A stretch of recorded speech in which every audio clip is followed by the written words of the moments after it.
Plus, you kicked in some of your own money for that, so you'd gone back to school, drained your bank account of $64,000, weren't making any money.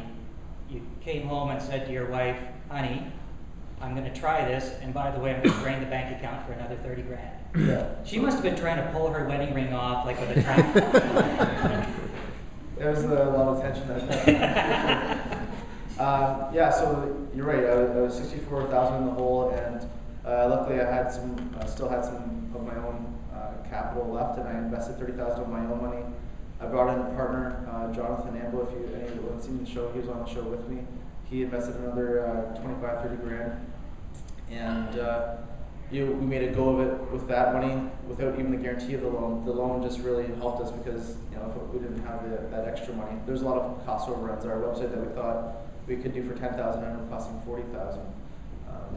Things like that. So there's a lot of things that you never know what's going to happen. Explain for us what Food Scrooge was all about, what the concept was, and how it worked. Because there were a lot of individuals involved that weren't really making any money out of this, and that happens to be a lot of your the stores that you were distributing your product through. So explain how Food Scrooge worked and how you got the buy-in of places like Michelangelo's, which is just up the street from here. Yeah, so the idea of Food Scrooge is that within the food industry across Canada, there are literally bulk cases, thousands of cases across the country where people have them in cold storage warehouses. It costs money to store the product, and there's no home for to sell them to. They're just waiting for a buyer for this product. And especially in the food service industry, which is to the restaurants, this product is in 4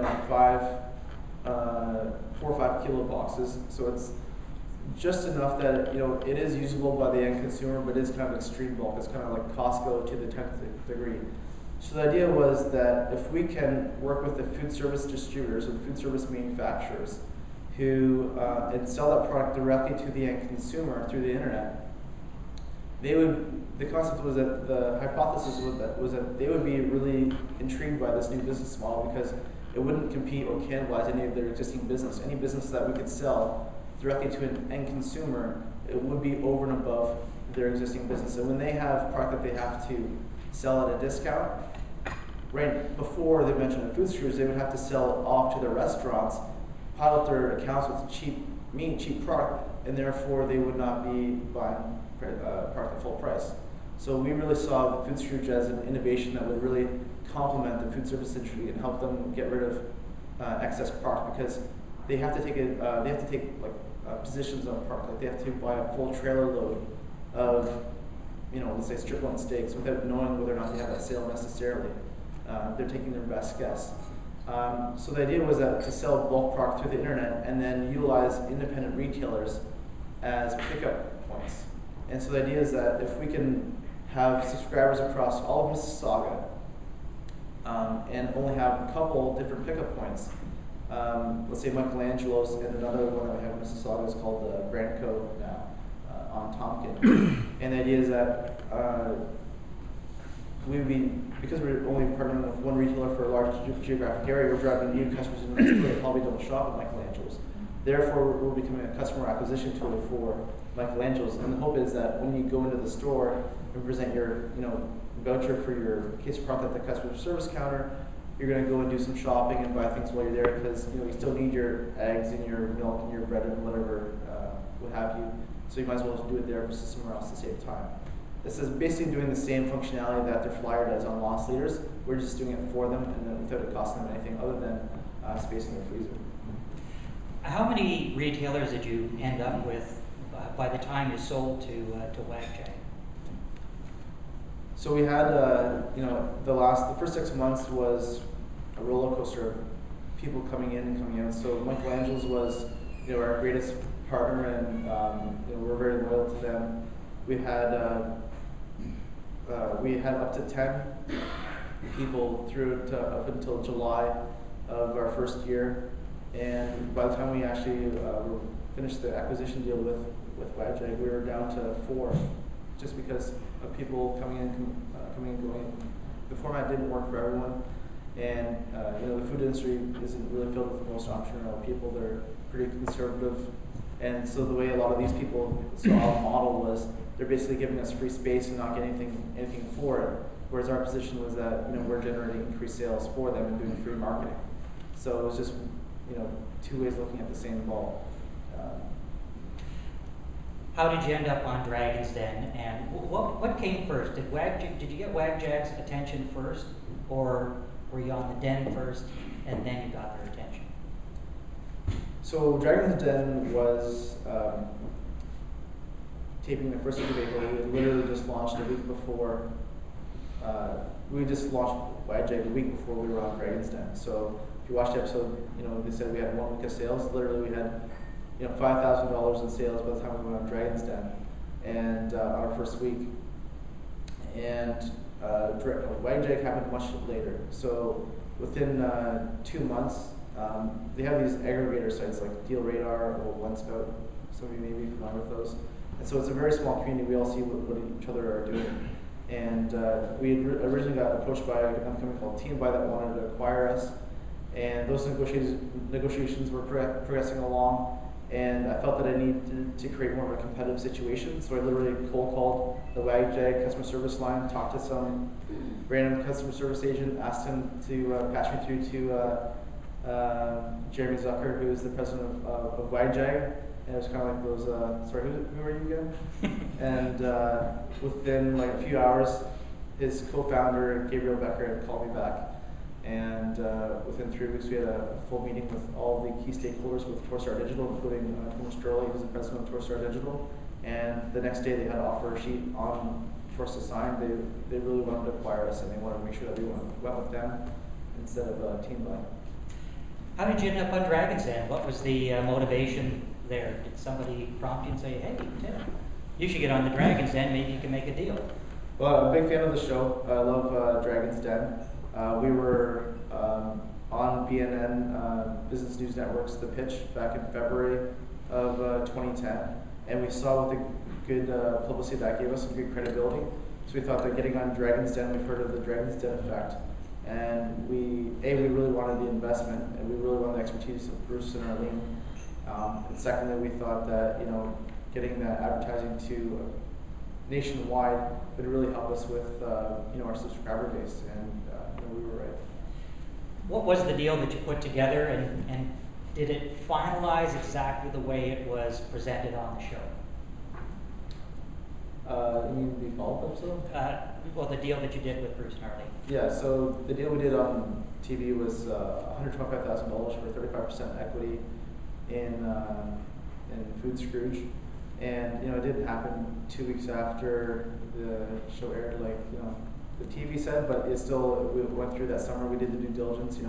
Bruce had agreed to about 19 deals on Dragon's Den throughout that season, and the due diligence time takes quite a bit. But throughout that summer, we ended up doing the deal, and literally just before the conversations with WagJag wrapped up. So really, the conversations with the due diligence with the Dragons was going on at the same time as the negotiations with Torstar, which just kind of like cemented their interest, that they knew that this was going to be a good investment. Did both of them come in eventually? Was it Bruce and Arlene, or was it just Bruce? Both. They both came in. So that was a nice deal for them. They made a deal with you, took 35% of the company, flipped it around in a couple of weeks, and made some money. Good investment for them. That's a great investment for them. Now, when you were on the show, you had a little tete-a-tete with Mr. O'Leary, where he tried to tell you what the percentages were. Yeah. How did that go?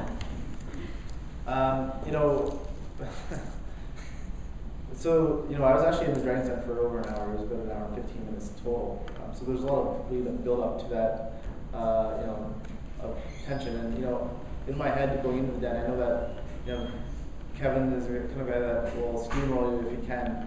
And I just had to stop any momentum from building up, or else it would have finished me, because then it would have been the follower effect and they would have all been out. So we ended up getting offers from all 5 dragons, which was, very fortunate. And I feel that as much as I might have come across as a bulldog in the show, really, putting Kevin, being very assertive with what I knew to be true, was very important to me, getting a deal and, gaining their respect in return. So what are you doing now? You made a deal with WagJag. They paid you gazillions of dollars, and you're still working. What's going on? Well, it's not a gazillion dollars.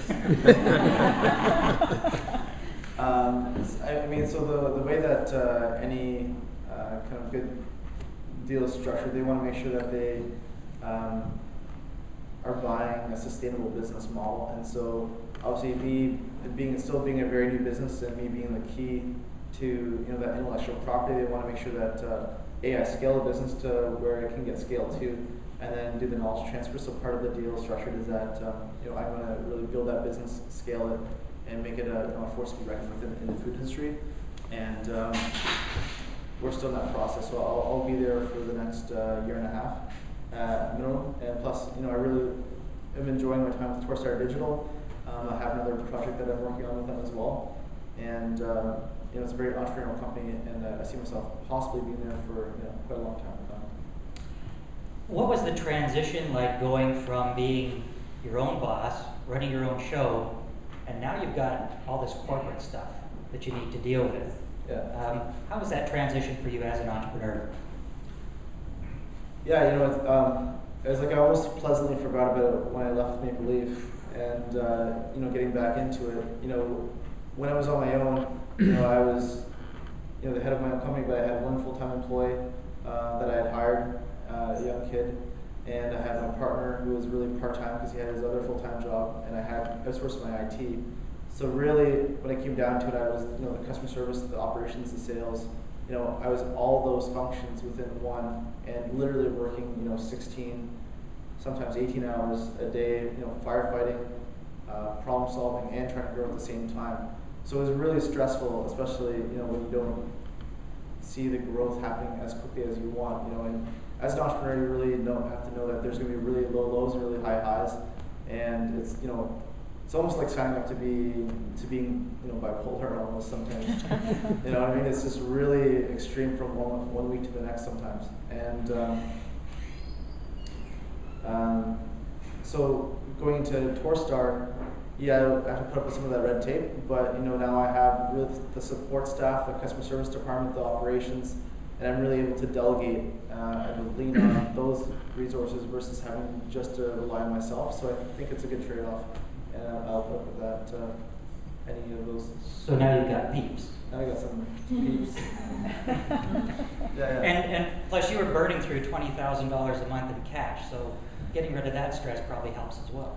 Yeah, so I mean, the big decision to sell so early was, when it came time to June, we had about $110,000 left in the bank, and we were burning about $20,000 a month on marketing costs and all these kinds of things. And the decision was, do we negotiate from a position of strength, where we still have 6 figures in the bank and we can last another 6 to 8 months if we want to, or do we try to really force it on our own and really be that turnaround company and hopefully be successful. And I really just didn't have a strong degree of confidence that we would be able to be around a year from now with any real meaningful presence. So I decided that it was better to really harness just our actual business, our actual intellectual capital, and if we could plug that into WagJag, that was a